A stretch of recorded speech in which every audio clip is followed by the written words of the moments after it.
Christian Bryant. Just like the new Dune movie, this show is really best experienced in IMAX. But until we can get the theatrical distribution figured out, your TV or your phone or even just the back of an airplane seat are all fine ways to watch. Here's what's headed to your screen this hour. Documents leaked from within Facebook show how the company's claims often don't align with the behind-the-scenes conversations within the social media giant. We've got an in-depth look at what's new. Plus, now that Broadway shows are back, what are the key factors in making sure ticket buyers come back too? But first, our top story. We're not quite ready to bust out the Christmas music around here just yet, but it might be time to start thinking about the holidays, at least where shopping is concerned. US retailers are struggling with a global supply chain that's been hit by a perfect storm of problems. Everything from COVID outbreaks to ransomware attacks to severe weather delays has led to a logjam of trade goods stuck in limbo at ports around the world. But this supply chain disruption hasn't affected consumer demand. Multiple forecasts expect shoppers to spend at least 7% more this year than they did last holiday season. That strong demand is on a collision course with the ongoing supply problems. As the holidays draw closer, consumers are likely to start seeing more bare shelves and higher prices. Retailers obviously aren't eager to miss out on any sales due to disruptions. Ahead of the expected supply crunch, a few stores have decided to take matters into their own hands to make sure they got enough inventory for the holidays. Many have put risk mitigation strategies into place, where they were bringing product in earlier than they normally would, shifting to alternate ports, so not just relying on LA Long Beach, but looking at East Coast and Gulf Coast ports. Some are using air freight as a means to avoid some of the ports. Some of the larger retailers have chartered their own vessels to get dedicated space. John Gold is the Vice President of Supply Chain and Customs Policy at the National Retail Federation. He tells us that larger stores have a little more flexibility to get around shipping delays. Chartered cargo ships and flights can help stores avoid some of the current shipping chaos. But those solutions are expensive and imperfect, making it only feasible for big retailers with deep pockets. Instead, many stores are trying to manage expectations for shoppers. For consumers, we certainly encourage consumers to start shopping early to ensure they can get the holiday gifts that they want. But be patient and be understanding as you see the challenges continue. A lot of businesses are encouraging people to try and shop early and place delivery orders well in advance of when you need them. Supply pressures are going to make big holiday sales less common than in years past, which means waiting around for a bargain might leave you staring at an empty shelf instead. Patrick Penfield, a professor of supply chain management at Syracuse University, says stores should be able to meet the initial wave of consumer demands until their current stock starts to run low. They've got that first, that first order on the shelves. It's the replenishment orders that they're going to have issues with. So it's just difficult trying to get stuff into the store. So once you start seeing the hot items start to sell out, then it's going to be kind of tough for these retailers to actually fill the shelves. The White House is trying to help alleviate the shipping pressures retailers are under, encouraging West Coast ports to operate 24/7 to bring in as many goods as they can. But ultimately, there's only so much the administration can do to address supply chain issues. Unfortunately, they don't have the power, the control to move trucks and to empty ships. And so again, they can assist with what's going on, but for the most part, they're very limited as far as what they can do. The current chaos is likely to throw supply out of whack for months to come. A glut of backlogged holiday orders could start showing up February or March, driving prices down months after the holidays are over. All told, supply chains aren't expected to get back to business as usual until midway through 2022, and that's provided no major disruptions pop up. Just how bad this holiday backlog gets a couple of months from now depends heavily on how things are moving now across the supply chain, including at US ports. Newsy's James Packard joins us from the Port of Los Angeles, where he's been keeping an eye on the latest supply chain developments. How's it looking out there, James? Christian, if you want to know what the chain is to get all those things in stores for holiday shopping, you come here to the Port of LA, the Port of Long Beach, invisible behind me because of a rare rainstorm here in Los Angeles, but it is a round-the-clock operation here at the Port of LA now. Just shipping container after shipping container coming into and going out of this port, coming in by ship, leaving on the bed of a truck to a distribution center. Those trucks then come right back here, dump off empty containers, and then pick up another. One of the challenges they're facing right now is what to do with all those empty containers. They're not getting them out of here as quickly as they'd like to, and that's contributing to the backlog. They also don't have enough truck drivers right now. Simply, they are getting too many containers, and a lot of times their forecasting is not great enough to know how many they're going to get and when. You add to that this increased consumer demand, and you've got more containers coming in than usual. They're averaging about 900,000 a month right now, which is a significant climb from the 750,000 or so that they're used to. And when you are already dealing with a very, very busy port, putting more strain on it really is something that's not possible. They're above capacity right now. They have a tremendous amount of goods coming through here right now. And when you think about the scale of these ships that come through and the number of containers they have per load, it's just a tremendous operation. You could probably hear a little bit of it behind me. There it is, the sound of all those 18-wheelers going in and out, a constant flow of them here. I mean, it looks a little bit like rush hour on the 405 behind me with all of these 18-wheelers waiting to get out of this port. It's just an incredible thing to see, and this is where those woes begin, or it's one domino at least in what really has been a chain reaction causing this headache across the country. Christian. All right, much appreciated, James. Newsy will keep an eye on the supply chain issues in the lead up to the holidays. As for us, we're turning our attention toward what's capturing attention on social media, and including a shortage in one particular item that makes those holiday family hangs and Mondays after work a little easier for some folks. See you soon.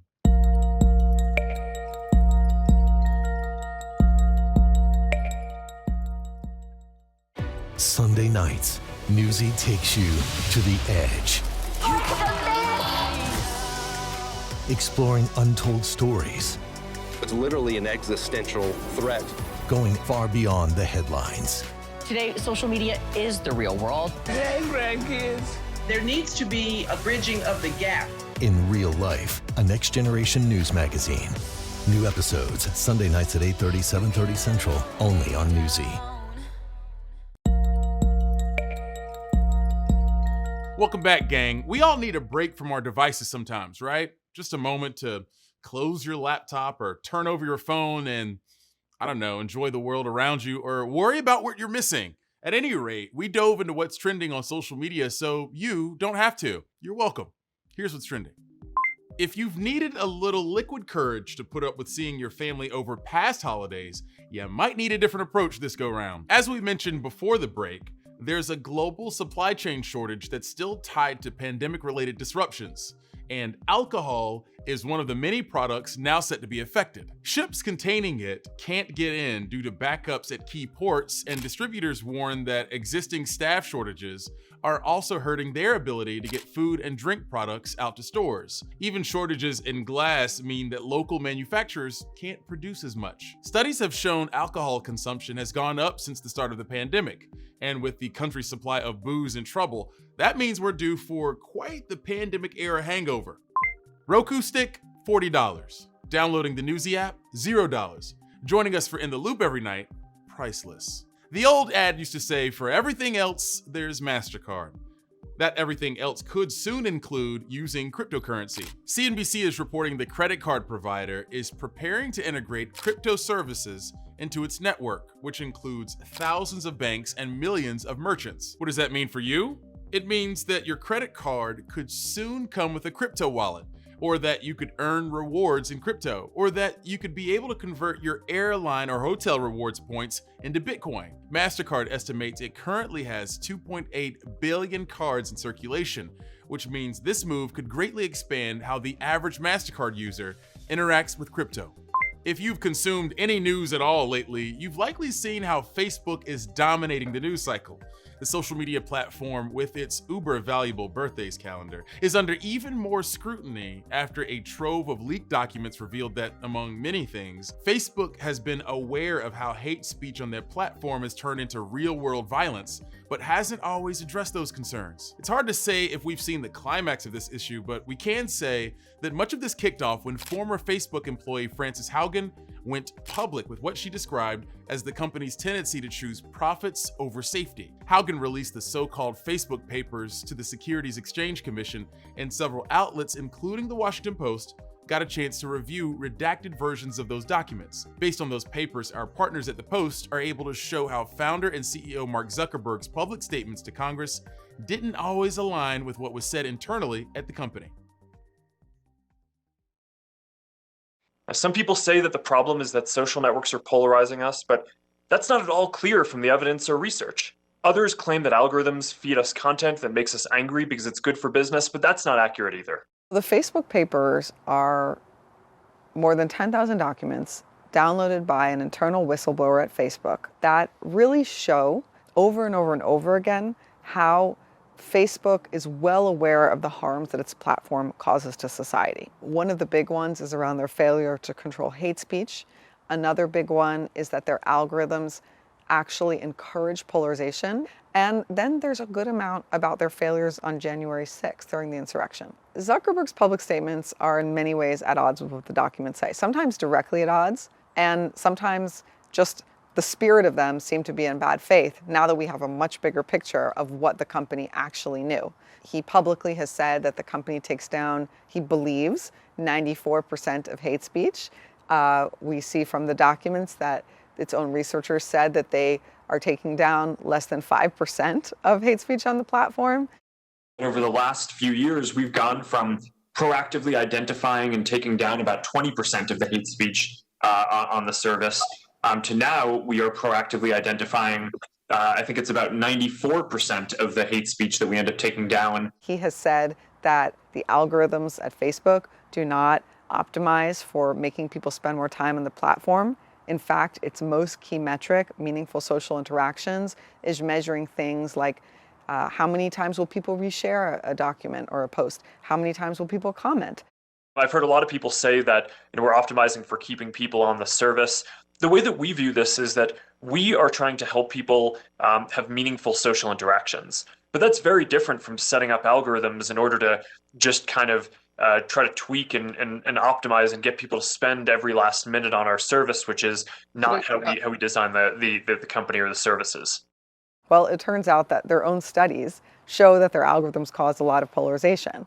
They were counting very closely how much hate speech is on the platform, how much misinformation is on the platform, but they weren't publicly talking about that.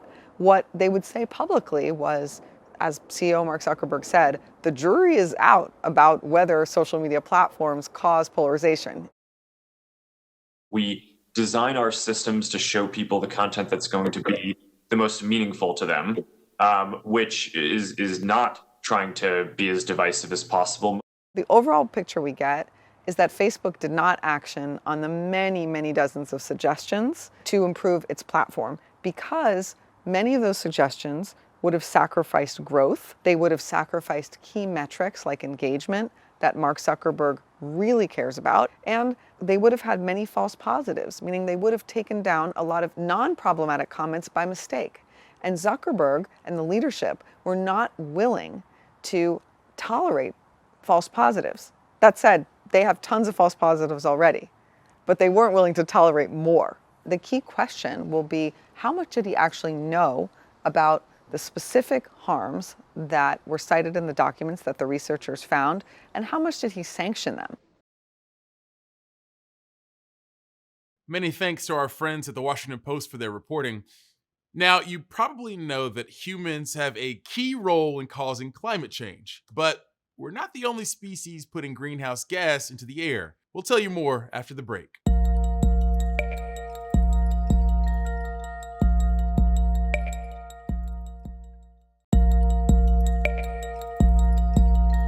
When you think about the biggest contributors to those carbon emissions heating up our atmosphere, what do you think of?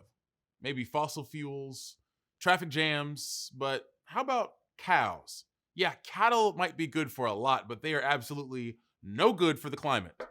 Agriculture accounts for about a quarter of emissions worldwide every year, and the biggest single part of that comes from livestock.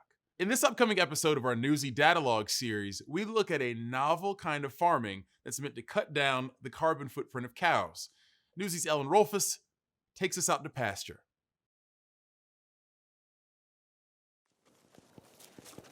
Dale, dale, dale. Hey guys, come on. if we can grow good grass, we're going to have great cows. Michael Heller has been raising beef cattle and sheep for more than 30 years at Claggett Farm, just outside of Washington, D.C. But he often thinks of himself as a grass farmer first. Cows are cows, so they were designed to eat grass. To give them really good grass, I have to think about the grass first and use the cows as the tool to grow really good grass. On his farm, Heller uses a technique called adaptive multi-paddock grazing, or AMP grazing for short, relying on simple electric fences to move and contain his cows on small areas of land. I've got 60 paddocks for these cows. I have other paddocks for other cows. And that means I can rest the fields for up to 60 days, which is ideal. When I first came to this farm, I took soil samples. The organic matter levels were about 1% to 1.3%. Doesn't mean much to you until you hear today, this field probably has 4.5% to 5% organic matter. That means we've increased it 4 times. AMP grazing has one other advantage. It increases the soil's ability to store carbon. The cows are making for really wonderful grass, which will then sequester that carbon from the atmosphere. If there were no cows here, it would be growing up in weeds and it would not be nearly as effective at producing biomass. And biomass is what we need to produce because that's storing the carbon and sending it down to the roots, where it then gets stored in the soil. When researchers modeled different greenhouse gas scenarios in North America, they found that if 50% of ranchers switched to AMP grazing, it would have a far greater impact on emissions than if ranchers reduced the number of animals by 50%, but continued other land management practices like feedlot-based systems. While studies like these are very promising, there are still a lot of unknowns about AMP grazing, especially when it comes to scalability.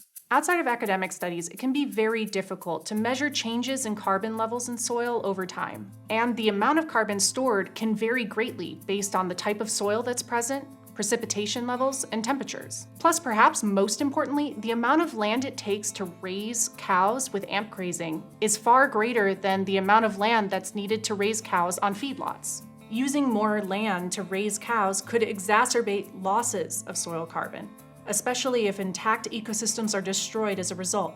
And the benefits of AMP grazing wouldn't outweigh the environmental harm done. A lot of people think that they can't eat beef if they want to be environmentally sensitive. Yeah, environmentally sensitive. That's a good way to put it. What would you say to those people? What I would say is yes, you should eat less meat. Grass-fed is good. Less meat is even better. Widespread expansion of AMP grazing will likely depend on consumer demand and additional incentives for farmers to make the switch. But that hasn't stopped the likes of Heller, whose farm demonstrates how cows can be part of solutions to address climate change, not just the cause of it. I've been grazing for 35 years and I still haven't mastered it. But these guys are doing most of the work on the farm. I get to open the gates and say, have at it.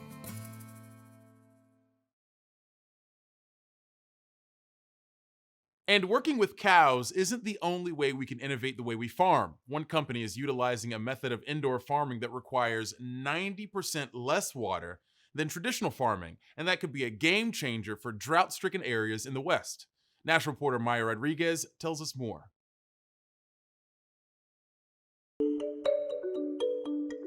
Wind-swept mountain ranges and morning temperatures hovering in the 30s. It's fall in Montana, not the ideal growing season, unless you're in here. So this new type of growing is really exciting. This is Local Bounty, a company specializing in growing facilities like these and focusing on a new way of farming. Megan McGrath is Director of Product Development. This is our butter lettuce pond. We sell these as a living head as well as a cut product, so you can make a salad directly. It's a year-round growing operation with an output that the company says uses no pesticides and 90% less water and land than traditional farming. And this facility is a couple acres. This would be equivalent to 20 or more acres of traditional farmland. It's a critical savings in land and water that could make a difference in the coming years, not just in the drought-ravaged West, but around the world. By 2050, the United Nations estimates the global population will be more than 9 billion people. The planet will need to produce 70% more food just to meet that demand. But Local Bounty says there are other environmental impacts that can also be avoided, including how most produce gets to people in the first place, often by traveling thousands of miles. By the time you get it, it's been days or weeks since it's been harvested, and you lose quality, you have a lot of loss, tremendous amount of waste, and a tremendous amount of emissions driving that produce all around the country. To mitigate that, the company says it's staying local, selling as close to where it's grown as possible. Right now, their products are in 500 stores around Montana, Idaho, Colorado, Utah, and Nevada, and other western states. They say that can help consumers save money by providing fresher produce that reduces food waste. And many of us have that moment where we go to make a salad at home, we pull out that clamshell and it's slimy. It's because it's traveled many miles, it's taken many days to get to you. And both because we're growing locally and the way that we grow is bringing that really fresh product to you that lasts longer. It's a growing industry with a $30 billion potential in the western U.S. alone. But this technology can apply to all different types of plants. Agriculture business is growing rapidly for exactly those reasons. So there's lots of, we will not be the only player in this area. We expect to be one of many. One of many tapping into our growing food needs. In Hamilton, Montana, I'm Maya Rodriguez. Coming up after the break, we're headed back to Broadway, which is just 1 month into its grand return. That's coming up next. See you back here after the break.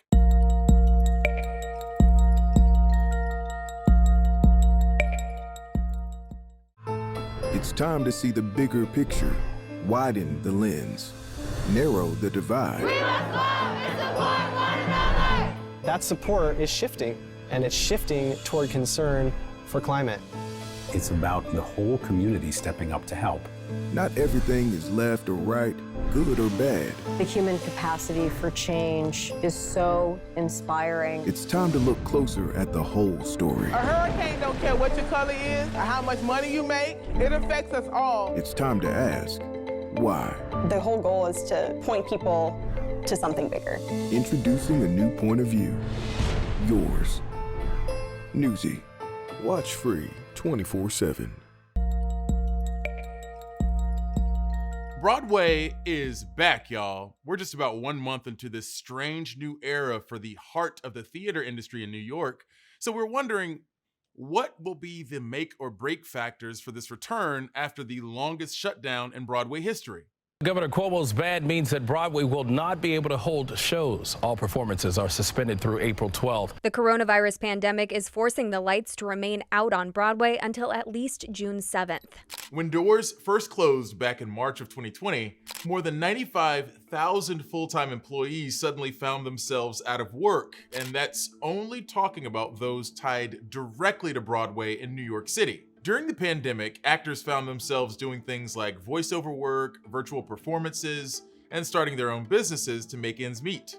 In 2019, Broadway had 14.6 million people in the crowd and saw $1.8 billion from ticket sales. Safe to say, that was not the case last year. The thing is, Broadway's return comes with COVID still on the stage, so to speak, and there's currently some serious concerns about variants. After all, Broadway brings in people visiting from all over the world. Before COVID, 65% of the audience for these shows were tourists. We'll have to see how many of them are willing to make the trek to the Big Apple for their favorite musicals. So we wanted to know, how exactly will the show go on? The Broadway League, which operates all 41 Broadway theaters in New York City, says that vaccinations are required for cast, crew, and the audience through October. If you're a theater lover, that means you're part of the theater-loving community. And so, let's be a part of that community and do our best to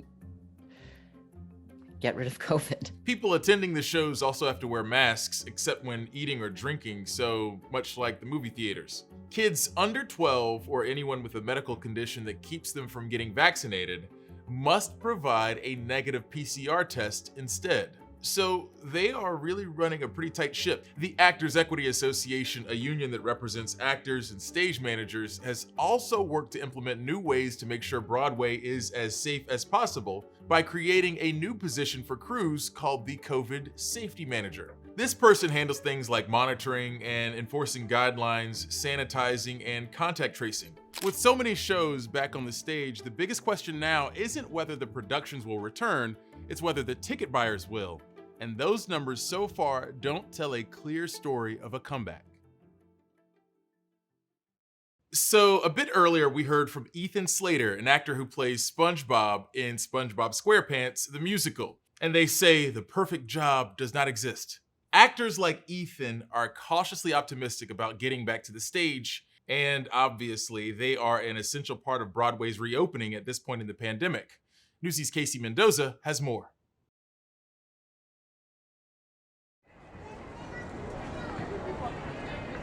For the first time in over a year, Broadway in New York reopened back in September to full capacity. I am so excited for everyone to experience live theater again. We're doing all that we can to bring live performing back, and it does. It's a two-way street. It's an audience and a performing company, and we look forward to that marriage once more. Actor Derek Klena was working on Jagged Little Pill when the pandemic shut down theaters across the country. It was so unexpected leading up into the shutdown. I actually had COVID the last 4 performances leading up into the shutdown. I didn't know at the time. The Tony-nominated show, set to the music of Alanis Morissette, returned to the stage on October 21st. After a year off stage, Klena says the pandemic shows just how resilient artists in the industry are. I think it kind of pushed everyone's reset button and really emphasized why we do what we do and what about it we love.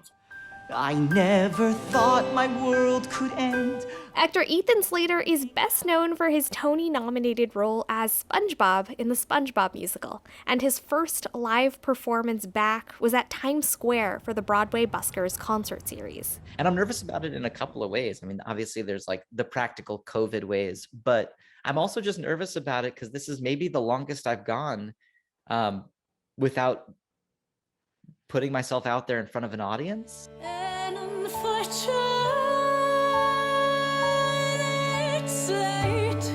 There was that like awkward turtle in the room of people being like, do we remember how to do this? How's everybody feeling? And I always get like dreadfully nervous before every performance, but there's something in the practice of it that makes it a little easier. So we'll see. Since the September 14th reopening, audiences have been masked and required to show proof of vaccination. Actors, crews, and theater staff are also required to be vaccinated. We're obviously taking all of the safety precautions very, very seriously to create a safe space where people can allow themselves to release and relax. And people have been out of work, and it's really tough. And like we need to find ways that it's safe to go back to work. Casey Mendoza, Newsy. Folks, we've reached the point of the show where I'd like to bring in our good friend, your good friend at this point, Newsy's Casey Mendoza. Casey, we're going to be talking a bit about the Broadway reopening, and of course, I don't mind embarrassing myself a good bit on this show. So I understand you have a trivia game for me to play. Is that correct? That is, we're flipping the script on Explain This week. Okay. Well, lay it all out for me then. So I've got 3, hopefully pretty quick, possibly easy questions on the Broadway reopening. All of the answers are about Broadway this year or about Broadway during the pandemic. So are you ready?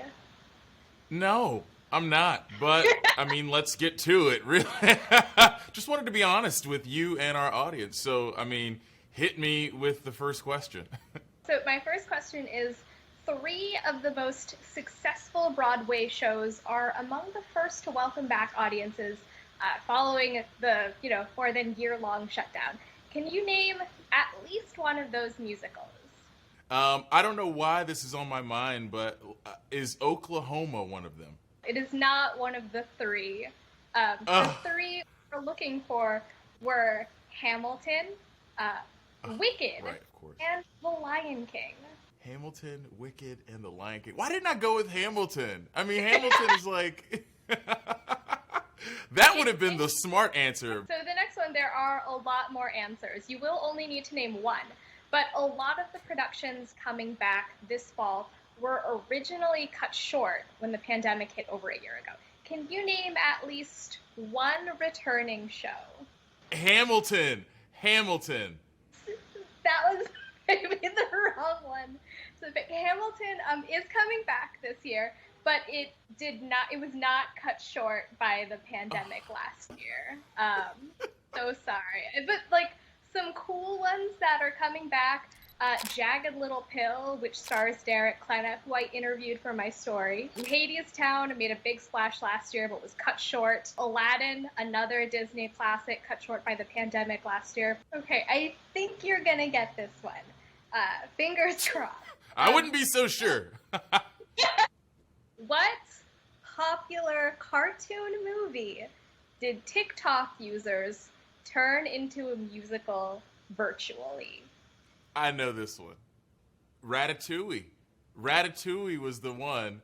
I remember there's a song that's like, bring me a ratatouille. There weren't a lot of cool things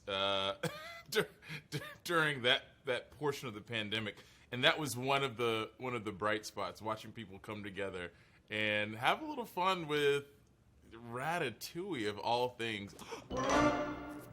Casey Mendoza, thank you for giving me an opportunity to embarrass myself yet again on ITL, and I hope you come back so we can do this all over again. Always happy to be a part of the show. Not that you needed a reminder, but we're still in the middle of a pandemic. When you're back, we'll tell you more about a group of parents who are battling a mask mandate ban to protect their children with disabilities.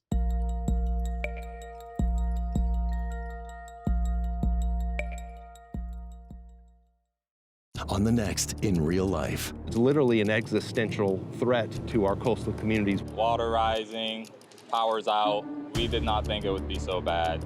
Humanity has lived with water for millennia. That thread keeps getting thinner and thinner. It's terrible for the community here. The global challenges of climate change require global solutions. In Real Life, next Sunday night at 8:30, 7:30 Central, only on Newsy. What if the news was different and covered more than one side of the story? Justice wasn't served. Not just the who or the what, but the why. What if it took you closer? I love this so much. So you can make up your own mind. What if the news let you think for yourself? Introducing a new point of view. Yours. Newsy. Watch free 24-hour news.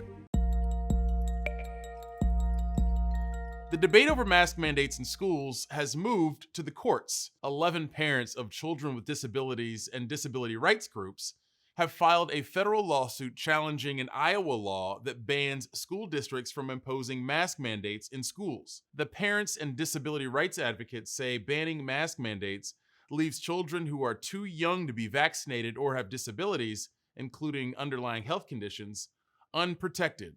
To learn more about what these parents are facing, Newsy national reporter Usher Qureshi spoke with a family concerned about their children if schools can't impose these mask mandates. Hi, big guy. Look at mommy. When most people first meet Nancy Baker Curtis's son, it's his smile that leaves a lasting impression. Charlie is incredibly social. Charlie has gravitas. But Charlie, who's 6, has a genetic condition that's left him unable to speak. He needs assistance to get around. We don't really know what that means for his future.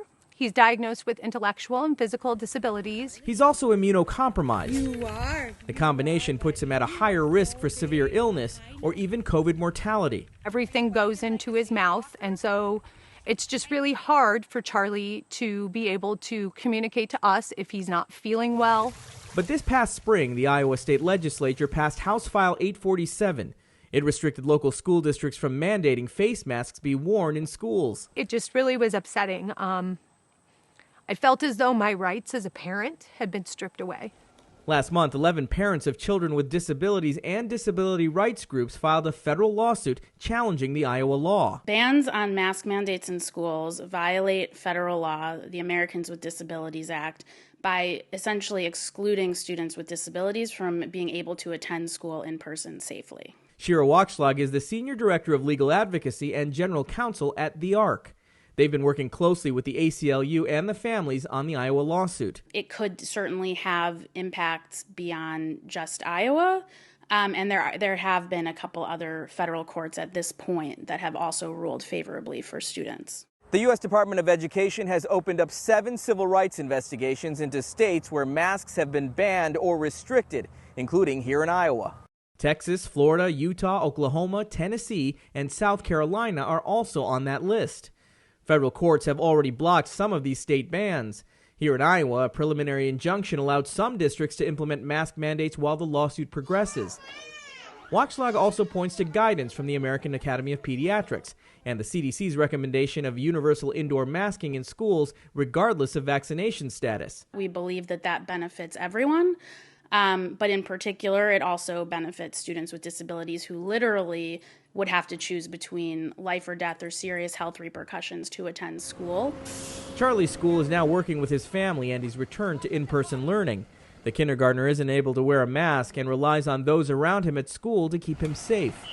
For now, Nancy takes comfort in knowing that her little boy, with his disarming smile, is being looked out for. Every day, I pass my most important gift off to an amazing group of educators and support specialists, associates that love him.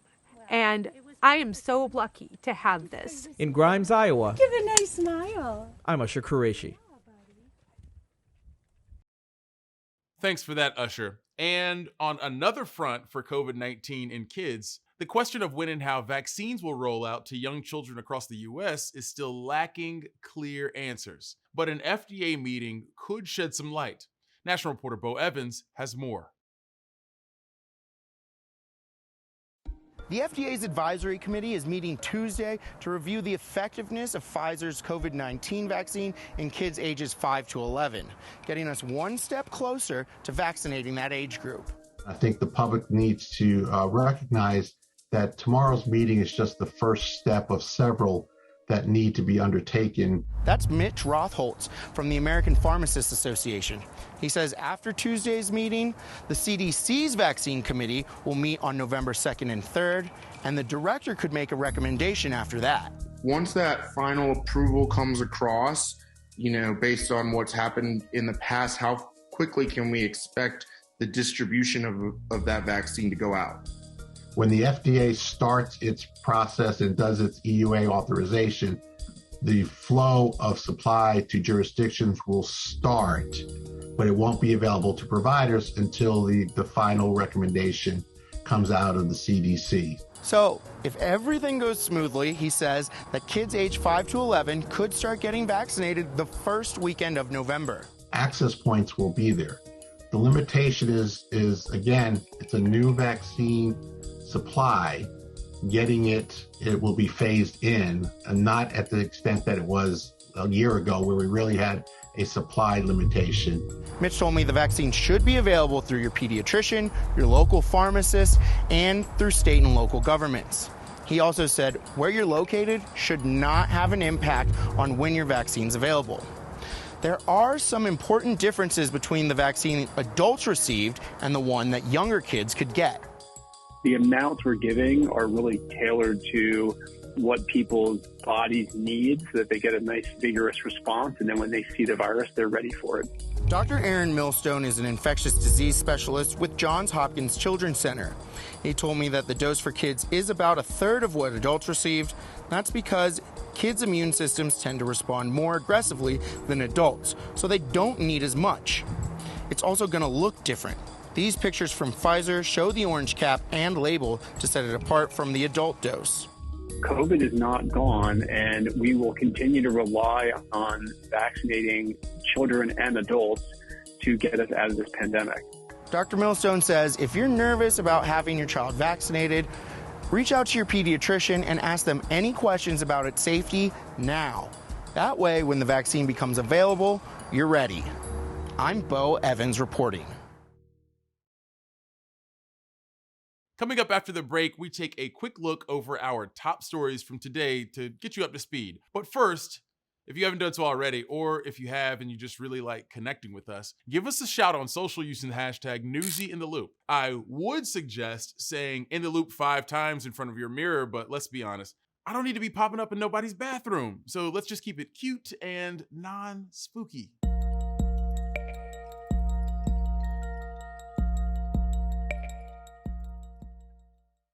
What do you think the future looks like? From Newsy, renowned journalists and filmmakers, comes a celebration of storytelling. Are we in a killer robots arms race right now?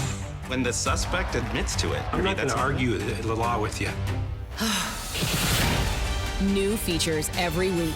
Newsy Docs presents Sunday nights at 9/8 Central, only on Newsy.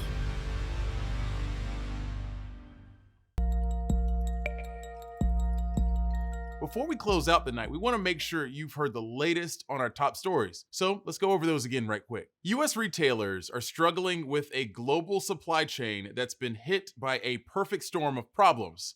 Everything from COVID outbreaks to ransomware attacks to severe weather delays has led to a logjam of trade goods stuck in limbo at ports around the world. But this supply chain disruption hasn't affected consumer demand. Multiple forecasts expect shoppers to spend at least 7% more this year than they did last holiday season. That strong demand is on a collision course with the ongoing supply problems. As the holidays draw closer, consumers are likely to start seeing more bare shelves and higher prices. For consumers, we certainly encourage consumers to start shopping early to ensure they can get the holiday gifts that they want. But be patient and be understanding as you see the challenges continue. The current chaos is likely to throw supply out of whack for months to come. A glut of backlogged holiday orders could start showing up February or March, driving prices down months after the holidays are over. All told, supply chains aren't expected to get back to business as usual until midway through 2022, and that's provided no major disruptions pop up. And taking it back to another important story. Governor Cuomo's ban means that Broadway will not be able to hold shows. All performances are suspended through April 12th. When doors first closed back in March of 2020, more than 95,000 full-time employees suddenly found themselves out of work. And that's only talking about those tied directly to Broadway in New York City. During the pandemic, actors found themselves doing things like voiceover work, virtual performances, and starting their own businesses to make ends meet. In 2019, Broadway had 14.6 million people in the crowd and saw $1.8 billion from ticket sales. Safe to say, that was not the case last year. Before COVID, 65% of the audience for these shows were tourists. We'll have to see how many of them are willing to make the trek to the Big Apple for their favorite musicals. So we wanted to know, how exactly will the show go on? The Broadway League, which operates all 41 Broadway theaters in New York City, says that vaccinations are required for cast, crew, and the audience through October. If you're a theater lover, that means you're part of the theater loving community. And so, let's be a part of that community and do our best to get rid of COVID. Thanks for sticking with us. We hope you've enjoyed this episode of In the Loop. We bring you fresh new episodes each week where we dive into the topics you've been wanting to hear more about. Come back and join us. We'll see you next time.